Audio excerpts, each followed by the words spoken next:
یہ اس بڑھیا کا عمر کو مشورہ.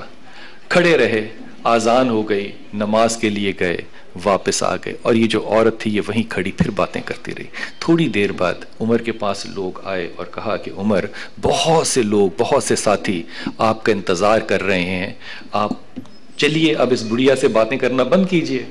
عمر نے کہا, خدا کی قسم, اگر یہ عورت ساری رات یہاں کھڑی رہ کے میرے ساتھ باتیں کرے تو عمر اس کے ساتھ باتیں ہی کرے گا. تم نہیں جانتے اس عورت کو, یہ وہ عورت ہے جو رسول کے پاس صلی اللہ علیہ وسلم کے پاس آئی اور کہا کہ یا رسول اللہ, میرے شوہر نے مجھے ماں کہہ دیا. تو اللہ کے رسول نے کہا, ہاں اب تو تمہارا نکاح جو ہے وہ فسخ ہو گیا. پھر اللہ نے وہی بھیجی کہ ماں کہنے سے نکاح فسخ نہیں ہوتا, اس کو کہو 30 دن کے روزے رکھے, 70 لوگوں کو کھانا کھلائے. تو یہ تو وہ عورت ہے جس کی آواز خدا 7ویں آسمان پر سنتا ہے. تم کیا چاہتے ہو, جس کی آواز اللہ 7ویں آسمان پہ سنے, کیا عمر زمین پر اس کی بات نہ سنے؟ خواتین و حضرات, یہ وہ کردار ہیں جن سے آج کے زمانے میں ہم سبق نہ بھی لینا چاہیں تو مجبوری یہ بن جاتی ہے کہ ہمیں ان کا تذکرہ اور ذکر کرنا اس لیے پڑتا ہے کہ آج کے جتنا بھی آپ کا ذہنی رجحان, یا جس کو میں انگریزی میں اگر کہوں تو آپ کا انٹلیکچوئلزم ہے, آپ کا جو ہے وہ ذہنی فن ہے, اس کا جو موٹیو, اس کا جو مقصد ہے, اس کا اظہار یا اس کا پیمانہ قائم کرنا جو ہے یہ بڑا ضروری ہے. اگر آپ کو یہ نہیں پتا کہ آپ کا مقصد عقل اور فہم اور ادراک کیا ہے تو ظاہر ہے وہ پھر جو بھی دن جس طرح چڑھے گا اسی طرح آپ گامزن ہو جائیں گے. اور اسی کی بنیادی وجہ ہے کہ آج میں نے ایک بہت ہی زیادہ مشہور نظام تعلیم کا جب مینیول پڑھا, ٹیچرز مینیول میں پڑھ رہا تھا, تو اس میں طالب علم کو کلائنٹ کے طور پہ لکھا ہوا تھا, طالب علم کو کلائنٹ لکھا ہوا تھا. تو میں نے اس پہ اوپر 1-2 باتیں بھی پوچھیں لیکن مجھے اس پہ کوئی زیادہ تسلی ہو نہیں سکی. اب یہاں پہ 2 چیزیں میں آپ سے عرض کروں جو کہ ہم شاید اس نظام تعلیم میں بھول گئے, جس کی وجہ سے آج شاید وہ شخصیات ہم پیدا نہیں کر پا رہے جن کے لیے ہم آج انتظار میں ہیں کہ شاید وہ مہدی ہی ہوں جو آئیں اور ہماری سالویشن کریں. خواتین و حضرات, کسی بھی تربیت کے لیے آپ کو ایک قائم مقام چاہیے, یعنی کہ آپ کو ایک لیڈرشپ چاہیے. پھر اس سے بھی پہلے آپ کو جو چیز چاہیے اس کا نام ہوگا تربیت. تعلیم تو ضروری ہو سکتی ہے لیکن تعلیم بغیر تربیت کے شاید نامکمل ہی نہیں بلکہ بے مقصد بھی ہو جائے. اس لیے خدا تعالیٰ کے رسول نے ایک بڑی خوبصورت بات ہمیں بتائی, کہا کہ فراست مومن سے ڈرو, یہ اللہ کے نور سے دیکھتا ہے. خواتین حضرات, یہ چھوٹی سی بات ہے نہیں, فراست مومن سے کیوں ڈرا جائے گا؟ فراست مومن میں ایسی کیا بات ہے کہ وہ اللہ کے نور سے دیکھتا ہے, اور ہم کس چیز کو فراست مومن قرار دیں گے؟ اس میں ایک بات اور ایک پہلو کو ذرا غور رکھیے گا ضرور کہ خدا تعالیٰ نے قرآن حکیم میں جب انسانوں کے درجات بنانے شروع کیے, جب اللہ تعالیٰ نے یہ کہنا شروع کیا کہ تم میں سے کون افضل اور کون بہتر ہے, تو خدا تعالیٰ یہ کہہ سکتا تھا کہ میں نے ہر اچھے نمازی پہ ایک بہتر نماز پڑھنے والے کو قائم کیا, میں نے ہر اچھے حج کرنے والے کو, 2 حج کرنے والے کو اس پہ قائم کیا. خدا تعالیٰ نے ایسا نہیں کہا.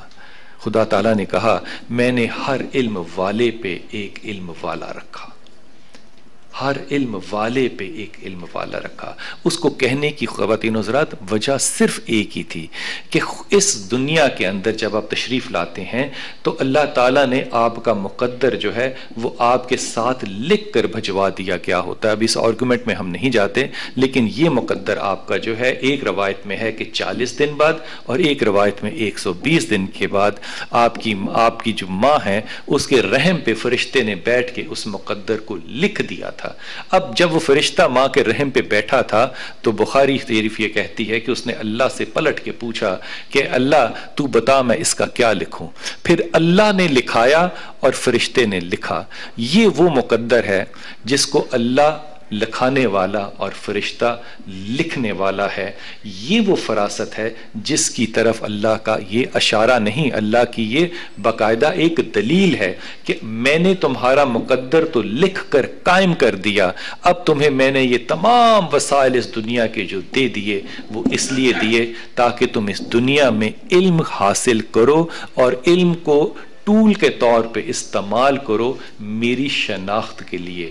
جب اللہ یہ فرماتے ہیں کہ فراست مومن سے ڈرو کیونکہ نور خدا سے دیکھتا ہے، تو اس فراست سے مراد ہے کہ وہ مومن خدا شناس ہوتا ہے، اور یہ خدا شناسی کا جو سفر ہے یہ خود شناسی کے راستے سے ہو کے جاتا ہے۔ اب غور فرمائیے کہ اللہ تعالیٰ نے کہا، میں تھوڑا سا وقت آپ کو اور لوں گا پھر سوال و جواب کی طرف انشاءاللہ چلے جائیں گے۔ اللہ تعالیٰ نے کہا کہ 3 باتیں جو ہیں، اللہ کے رسول نے کہا کہ اللہ تعالیٰ کو 3 باتیں ناپسند ہیں۔ اب غور فرمائیے کہ جب ہم اللہ اور اللہ کے رسول کی نہ ماننے والوں میں سے ہوں اور اس کے بعد ہماری اللہ سے یہ توقع ہو کہ خدا ہماری شخصیات کے اوپر کوئی برکت کا الہام کر دے، کوئی ایسا وقت لے آئے کہ ہمارے نظام، ہماری طبیعتیں، ہمارے حالات جو ہیں وہ کوئی اچھائی کی طرف پلٹ جائیں، تو آپ خود فیصلہ کیجئے وہ کیسے ہوگا۔ اللہ تعالیٰ کے رسول فرماتے ہیں کہ اللہ تعالیٰ کو ایک بات بڑی ناپسند ہے، 3 باتوں کا ذکر کر رہے ہیں۔ پہلی بات جو ناپسند ہے وہ ہے فضول باتیں کرنا۔ اکثر فضول، اور میں بخاری شریف کی آپ سے بات کر رہا ہوں، اکثر فضول باتیں کرنا اللہ کو ناپسند ہے، اور ہم اللہ کو پسند کرنے والوں میں سے ہیں، تو خدا نہ کہیں تو کوئی ایک مرد مومن اللہ نے ایسا بھی ملک میں پیدا کیا ہوتا جو کہیں کھڑا ہو کے سڑک پہ یہ کہتا کہ یہ جو اتنا بڑا یہ جو بل بورڈ لگا ہوا ہے، یہ جو ٹیلی ویژن میں ہر 2 منٹ کے بعد اشتہار چلتا ہے کہ اور سناؤ، یا رات 12 سے صبح 6 بجے تک گفتگو کیجئے، تمام پاکستان میں مفت۔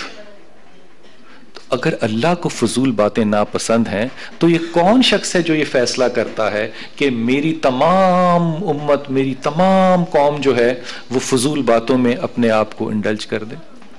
پھر خدا کہتا ہے کہ مجھے یہ بھی شدید ناپسند ہے کہ اگر کوئی شخص پیسے کو برباد کرے۔ اب غور کیجئے، پیسے کو برباد کرنا کس کو کہا اللہ نے؟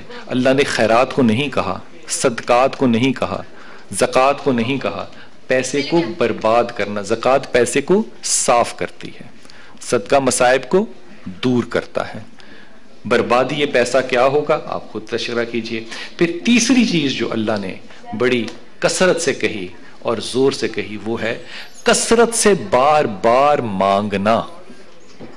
اب یہ بڑی ایک سینسٹیو سی بات ہے، آج کے زمانے میں ہم ایک دعا کو کبھی بھی ایک دفعہ نہیں مانگتے، ہم دعاؤں کی کثرت کر دیتے ہیں اور تب تک ان دعاؤں کا پیچھا کرتے ہیں جب تک وہ اللہ تعالی ہماری دعاؤں کو قبول نہ کر دے یا ہماری زندگی اس دنیا سے رخصت نہ ہو جائے۔ خدا کہتا ہے 3 باتیں مجھے شدید ناپسند ہیں۔ اگر ان 3 باتوں کو اپنے سامنے رکھو تو پھر حضرت ثوبان رضی اللہ تعالیٰ عنہ کی اس بات کو دیکھو، کہا کہ ایک زمانہ آئے گا کہ تمہاری کثرت ہوگی، تمہاری کثرت ہوگی، اور اس قدر کثرت ہوگی لیکن تمہاری حالت ہوگی اس کوڑے کی طرح، بخاری شریف، اس کوڑے کی طرح جو دریا اور سمندر پہ کناروں پہ دریا کے پانی کے اوپر تیرتا ہے۔ تمہاری ہوگی کثرت لیکن تمہاری حالت صرف ایک کوڑے جیسی ہوگی۔ پھر ایک اور جگہ کہا کہ یہ وہ زمانہ ہوگا جب باقی اقوام اور باقی لوگ جو باقی ملک جو ہیں وہ تم لوگوں پہ یعنی کہ مسلمانوں پہ باقی دوسرے ملکوں کو دعوت دیں گے، جس طرح کسی کو کھانے پہ دعوت دی جاتی ہے کہ آؤ بیٹھو تم بھی یہاں پہ آ کر ان کو لوٹو اور کھاؤ اور پیو۔ یہ وہ احادیث ہیں جو کہ اس کے تسلسل میں ہے کہ جب آپ وہ باتیں کریں گے جو کہ اللہ تعالیٰ کو پسند نہیں تو پھر اللہ تعالیٰ آپ کے ساتھ کیا معاملات طے کرے گا۔ خواتین حضرات، جہاں تک معاملہ شخصیت کا ہے، معاملہ سچائی اور حق پرستی کا نہیں ہوتا۔ یہ معاملہ میرٹ کا نہیں ہوتا۔ کیسے میرٹ کا نہیں ہوتا؟ ہماری ڈیسیژنز جو ہوتی ہیں وہ میرٹ پہ ہیں نا کہ یہ صحیح اور یہ غلط ہے۔ یہ معاملہ میرٹ کا نہیں ہوتا، یہ خدا شناسی کا کیسے۔ حضرت عیسیٰ علیہ السلام جو ہیں، اب یہ تو رسول پاک صلی اللہ علیہ وسلم اس دنیا میں تشریف نہیں لائے نا۔ حضرت عیسیٰ علیہ السلام جو ہیں وہ ایک جگہ جا رہے تھے تو راستے میں انہوں نے ایک آدمی کو چوری کرتے ہوئے دیکھا۔